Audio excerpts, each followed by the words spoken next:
Hello friends, कैसे हैं आप सब। आप में से बहुत सारे लोग होंगे जिनका घर बाढ़ से प्रभावित होगा। हम लोग इसके सारे एस्पेक्ट पे बात करेंगे, मतलब कौन सी नदियों से बाढ़ आता है, कहाँ पे आता है, क्यों आता है। दूसरा चीज, ये सरकार को अभी तक इसके लिए बहुत कुछ करना चाहिए था, उन्होंने नहीं किया। तीसरी ये चीज है कि इसके लिए आप क्या कर सकते हैं, क्यों बाढ़ आता है, इस पर पूरी विस्तृत चर्चा करेंगे। देखो, बिहार को हमें इस राज्य को ना देश का टॉप 10 राज्यों में लाना है, ठीक है। तो ऐसा तो है नहीं कि भाई अकेले कोई चाहे और ये राज्य आ जाए, तो सभी लोगों का एक सामूहिक प्रयास चाहिए, ये आपको हमेशा ध्यान रखना है, ठीक है। तो चलिए हम देखते हैं। लगातार बारिश से गंगा, कोसी सहित तमाम नदियों में उफान आ गया है, जिससे बाढ़ का संकट गहरा आ रहा है, नए इलाकों में पानी फैलने लगा है। पहली चीज कि बिहार के लोग जो है ना, वो बाढ़ के पानी की आदी हो चुके हैं। मतलब उनको ये पता है कि भाई बाढ़ आएगा और हमें घर छोड़ करके भागना पड़ेगा। रोड किनारे, हाईवे किनारे कुछ दिन टेंट वगैरह लगा के रहेंगे। सरकार थोड़ा बहुत राहत सामग्री दे देगी, अपना जो जरूरी सामान है उसको लेके भागेंगे। बाल बच्चों को या तो दूसरे शहर भेज देंगे, या मतलब पलायन उनके दिमाग में बस गया है। बिहार के नेताओं ने पिछले कुछ लगातार सालों में एक काम किया है कि आपको मानसिक रूप से इस तरीके से तैयार कर दिया है कि दुख और पलायन तुम्हारे जीवन का एक अभिन्न हिस्सा है। बिहार के नेताओं ने यह जानबूझकर किया, क्योंकि देखो, अगर आपके पास पैसा, रुपया, धन दौलत, गाड़ी, सब कुछ हो जाएगा, बुद्धि भी हो जाएगी, आप पढ़े लिखे भी हो, मान लो आप पीएचडी होल्डर हो, तब तो आप किसी की बात ही नहीं मानोगे। आप तो देखोगे, आप तो अच्छे नेता को चुनोगे ना, अनपढ़ गवार 9वां फेल 10वां फेल को थोड़ी ना चुनने जाओगे आप। बात सही है कि नहीं है? तो आप मौके नहीं दोगे ना उनको, वैसे नेताओं को मौका नहीं दोगे। तो जानबूझ करके ये चीज किया गया, और ये होशियारी है। लोग कहते हैं ना कि बड़ी होशियार बनता है, जानबूझ करके ऐसा रजिस्ट्री हमारे नाम से करा लिया, ये करा लिया, हमसे हमसे धोखाधड़ी कर दिया। नहीं, ये हर जगह हो रहा है, हर लेवल पे हो रहा है। तो बिहार के लोगों को एक कहावत है ना, वेस्टर्न अगर फिलोसफी आप पढ़ोगे, कि जानबूझकर किसी को भूखा रखो ताकि सारा फोकस उसका किस पे रहे, भूख पे रहे। समझ में आया आपको बात? ये चीज मैं आपको समझाना चाहता हूं। अभी भी देखोगे आप, कोसी के बराज में पानी, चूंकि भाई बनाया गया है बराज किस लिए, पानी को जमा करने के लिए। अब जब जमा किया जाएगा उसमें पानी, तो जाहिर सी बात है उसका भी एक लिमिट है। नहीं उसको फॉलो करोगे तो पूरा तोड़ के भाग जाएगा, तो और मुसीबत हो जाएगी। तो उसके 56 गेट खोल दिए गए हैं। तो भाई कोसी से प्रभावित जो जो राज्य हैं वहां बाढ़ जम के आएगा। तो देखो कौन से बेसिन में आप हो, आप हमें कमेंट करके जरूर बताना। अलग अलग नदियों का अलग अलग ट्रिक है, जैसे जीजी, बीबी, के एम हमने ट्रिक बनाया था। घाघरा, गंडक, फिर बागमती, और आपको बता दें जो अगला नदी है बागमती और बूढ़ी गंडक, ये एक साथ है। तो बागमती आपको दिख रहा होगा, कमला और कोसी। कोसी बेसिन में जो राज्य हैं, कोसी में कौन कौन से राज्य आते हैं, सुपौल, अररिया, किशनगंज, ये सब जो राज्य है ना, सुपौल, मधेपुरा, पूर्णिया, ये सब कोसी से बहुत प्रभावित होते हैं। और जब तक कोसी नदी जाकर के मिल नहीं जाती है, कहां पे, ये कोसी नदी जाकर के मिल जाती है गंगा में, तब तक ये बाढ़ बीच में। अच्छा, कोसी की एक और खासियत है, पानी जिस लेवल से जहां से आएगा वो वहां से कटाव बना लेती है, इसलिए इसको बिहार का शोक कहते हैं। मतलब समझो ऐसा बात, जैसे हमने क्या किया कि हमने देखा कि भाई चलो गंगा नदी का ये चैनल, जैसे मैं बनारस में रहा, बीएचयू में पढ़ा हूं, तो गंगा नदी ऐसे आई और ऐसे घूम के चली गई, ठीक है, क्लियर है ये चीज। उसी के किनारे घाट बने हुए, तो गंगा नदी का एक चैनल है, उसी चैनल से वो होकर के गुजरती है। जब बाढ़ आती है तो नदी के गाद वगैरह को घाट पे उड़ेल देती है। ऐसा तो नहीं कि घाट को तोड़ के शहर में होके बसने लगे, बहने लगे, ऐसा हुआ ही नहीं कभी। 4000 साल से बीएचयू के प्रोफेसर ने रिसर्च किया था, गंगा नदी का लाइन वही है, थोड़ा बहुत इधर उधर हुआ है। तो ये एक पौराणिक और मतलब स्क्रिप्चर्स के अकॉर्डिंग भी है। लेकिन कोसी नदी के साथ ऐसा बात नहीं है। कोसी हिमालय की सप्त कोसी धारा, मतलब 7 धाराओं से मिलकर के बहती है, तो ऐसा ही फ्लो उसमें रहता है। अब ये कोसी नदी में फ्लो तो रहता है, आप चीजों को समझो जरा बारीकी से, मैं बताता हूं। बिहार में लगभग 24 जिले हर साल डूब जाते हैं। अच्छा, कोई भी मतलब दुनिया में नहीं, भारत में भी कोई भी इतने मास लेवल पे एक स्थिति से प्रभावित अगर रहता है, मान लेते हैं कि वो बाढ़ से प्रभावित हुआ या नक्सलिज्म था, बिहार में एक समय में माओवादियों का गजब राज चलता था, वो प्रॉब्लम ठीक हुआ ना। लेकिन सरकार को इससे कोई लेना देना नहीं है। क्यों? क्योंकि मैंने बताया पहले ही, क्योंकि उसमें भाई जिस काम से सबको फायदा हो तो उसको बढ़ाना चाहिए, घटा के सरकार तो अपना नुकसान कर लेगी ना। आपको मालूम है कितना पैसा रुपया आता है, फंड आता है, और क्या क्या होता है उसका, वो मैं नहीं जाऊंगा कहने। आप समझदार हो, समझदार बनो, और वैसे लोगों को चुनो जो ये सब में ना रहें। आपके हक के लिए आपको ही सोचना पड़ेगा, दूसरा कोई ज्यादा नहीं सोचेगा, ये ध्यान रखिए। वो सोचेगा भी आपका तो अपने हक की बात सोचेगा। बात समझो क्लियरली आप। तो बाढ़ आने के कारण क्या है? ये कोसी का बेसिन जो दिख रहा है ना आपको, कोसी का बेसिन में भी आपको नहीं दिख रहा होगा, मैं थोड़ा साइड हो जाता हूं, देख लो आप। कोसी का बेसिन आपको हमेशा डुबाएगा, ये जानबूझ करके इस तरीके से ये बनाया गया है, क्योंकि अभी तक डैम, अगर एक सुरक्षित डैम बन गया होता, 8,000, 10,000, 15,000 करोड़ का एक डैम बनेगा, बहुत सस्ता नहीं है, जैसे आप भी सोचोगे कितना आसानी से बोल रहा है, लेकिन जिन राज्यों में भाई डैम बना है उनमें बना है ना, और उससे काम तो ठीक हो रहा है ना भाई, उससे कम चैनलाइज तो करोगे कि पानी ज्यादा आया, सूचना भिजवा दोगे कि भाई आज पानी छूटने वाला है, गांव शहर छोड़ के चले जाओ, मवेशी वगैरह सब डूब जाते हैं।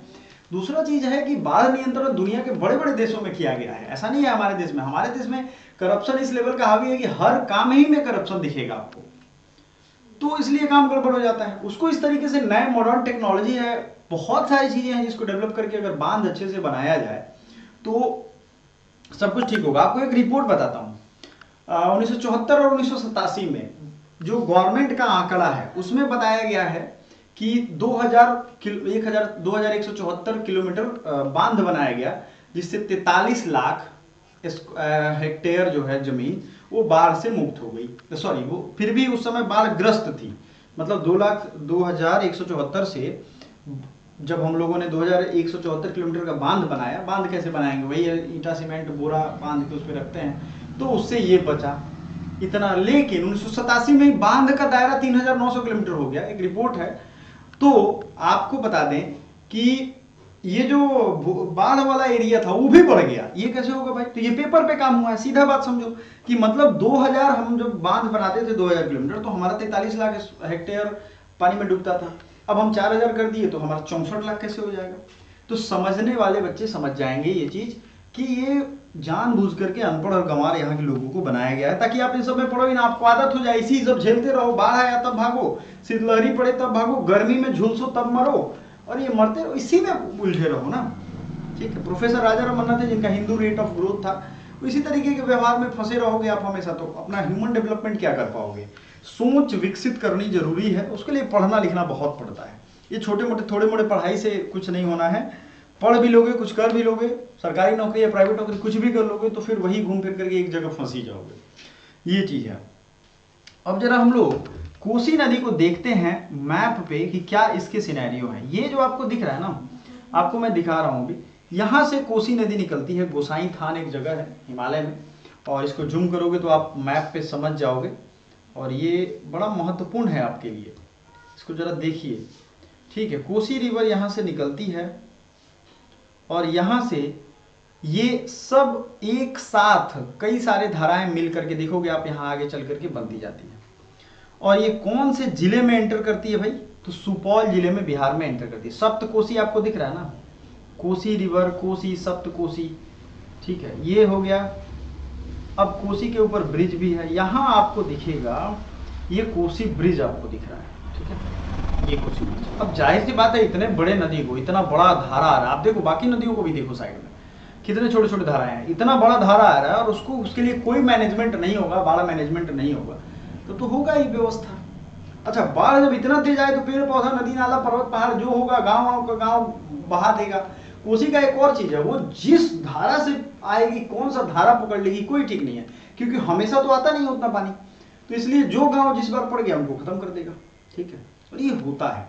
तो अगर आप इसको एनालिटिक्स में देखेंगे, थोड़ा समझेंगे, एनालिसिस करेंगे, तो ये जो नदी है ये ऐसे करके और धीरे धीरे ये बहते बहते पतली धारा हो जाएगी, और आखिरी में आकर के कहाँ पे? ये गंगा नदी में समाहित हो जाएगी। कहाँ पे समाहित होगी? ये वाला इलाका है, आप देखोगे यहाँ। लेकिन तब तक तो तबाही मचाएगी भाई, इतना एरिया कम थोड़ी ना हुआ। आप खुद सोचो कि इतना एरिया आपको कम लग रहा है। इसमें जो जो जिले पड़ेंगे, सुपौल, मधेपुरा, सहरसा, खगड़िया के आसपास, क्योंकि पानी तो ऐसा है कि एक जगह आएगा तो वो अगल बगल के लपेटे में ले ही लेगा, उसमें आप और हम कुछ नहीं कर सकते हैं। समझ में आया कि नहीं आया? तो ये चीज आप समझो इसको, सतर्क रहो थोड़ा कि आप कैसे इसको ठीक कर सकते हो इसमें पॉलिसी मेकिंग में। अब बात कर रहे हैं कि क्या इसके लिए कुछ किया जा सकता है? मानव का क्या इसमें दोष है? मानव की सबसे बड़ी दोष तो आज के टाइम में ये हो गई है कि आपको एक रिपोर्ट बताता हूं मैं।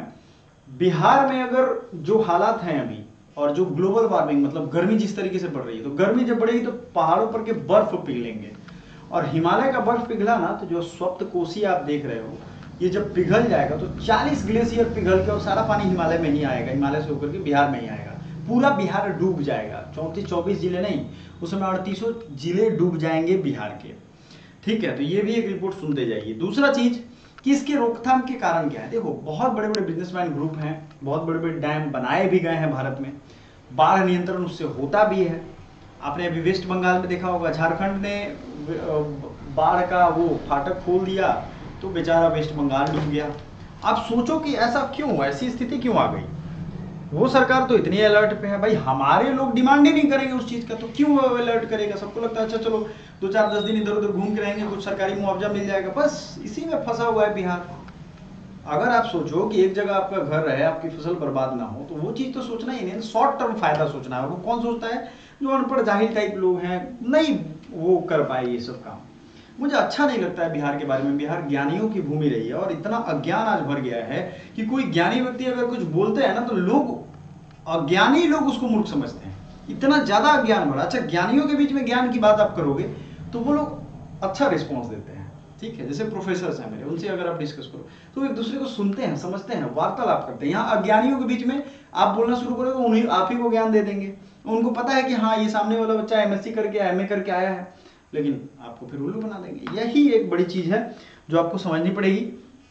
और सबसे बड़ा जो काम आपको करना है अपने लेवल पे कि पेड़ पौधे जितना ज्यादा पॉसिबल हो सके लगा के रखिए। रीजनल बाढ़, जैसे मान लो बारिश का जो बाढ़ है वो पेड़ पौधों से बहुत प्रभावित होता है, और वो आपकी खेती के लिए भी ठीक है। आप देख रहे हो जिस तरीके से गर्मी पड़ रही होगी, अगर एक घर हो जिसमें चारों तरफ से पेड़ हो तो पत्तों से छन छन के धूप आएगा, उसका फर्क और ऐसे जो खुले आसमान के नीचे छत है, दोनों का अंतर आपको समझ में आएगा। तो इसके उपाय यही है कि बाढ़ मैनेजमेंट का स्पेशल एक टीम बना करके, स्टडी करके, और डैम बनाया जाए और सुरक्षित बनाया जाए डैम। ये नहीं कि वो डैम पे फिर राजनीति होने लगे और करप्शन हो जाए, ये वो कुछ नहीं। उसको सुरक्षित डैम इस कदर बनाया जाए कि ये समस्या परमानेंटली खत्म हो जाए। आपने देखा होगा मुल्ला पेरियार डैम है, तमिलनाडु, चेन्नई, केरल वगैरह के इलाके में बहुत सारे डैम है। तो जब भर जाता है तो उसमें सुप्रीम कोर्ट में केस चला जाता है। क्यों? क्योंकि वहां के लोग पढ़े लिखे लोग हैं, वो लोग अपने अपने अधिकारों के लिए हाई कोर्ट सुप्रीम कोर्ट पहुंच जाते हैं। यहाँ के लोग हाई कोर्ट सुप्रीम कोर्ट छोड़ो, अपना घर छोड़ के भाग जाते हैं। कोई ये डिमांड नहीं करता कि भाई हमारे लिए डैम बना दिया जाए। ये चीज है। तो जो डिमांड करोगे, जैसा नेता चुनोगे, वैसा ही रिजल्ट भी मिलेगा। ये भी एक बड़ा, मैं हर बात को नेताओं से क्यों जोड़ता हूं, क्योंकि नेताओं ने इस जगह को इतना अजीब बना दिया है पिछले 30-35 सालों में। ऐसी स्थिति नहीं थी, बाढ़ पहले भी आता था। ये बात आप कह सकते हो कि सर बाढ़ तो उस समय भी था कि जब स्कूल वगैरह ठीक चलता था, हमारे पापा के टाइम में जब पढ़ाई होती थी, बाढ़ तो तब भी आता था। भाई इतना जनसंख्या नहीं ना था। दूसरा चीज है कि इतना ज्यादा स्थिति खराब होता था तो लोग संभल के रहते थे, पहली चीज। और उस समय भारत गरीब था तो डैम कहां से कोई बना लेता, लेकिन आज तो बना सकता है, फाइनेंस भी हो जाएगा, बैंक भी फाइनेंस कर देगी। ये सारा चीज है, सारी चीज उपाय है। डैम बनेगा, उस पर रोड बनेगा। आप कभी जाओ उत्तराखंड में, मैं टिहरी डैम देखा था, बहुत लंबा डैम है, बहुत सुरक्षित डैम है, वहां तो कोई नहीं डरता है। हाँ, वहां भी बाढ़ आता तो आपने देखा होगा कैसी तबाही मचाता है। तो फिर भी कितने सालों में एक तबाही मच रहा है, और यहाँ पे क्या हर साल तबाही मच रहा है, और हर साल 1-2 दिन 4 दिन तबाही नहीं, 1-1 महीना रहता है। तो ये एक चीज है जो आपको अपने लेवल पे समझना है कि आपको क्या करना है। वैसे लोगों को चुनिए जो आपके लिए ये चीज परमानेंट सुलझाए। और thank you so much for watching, bye for now.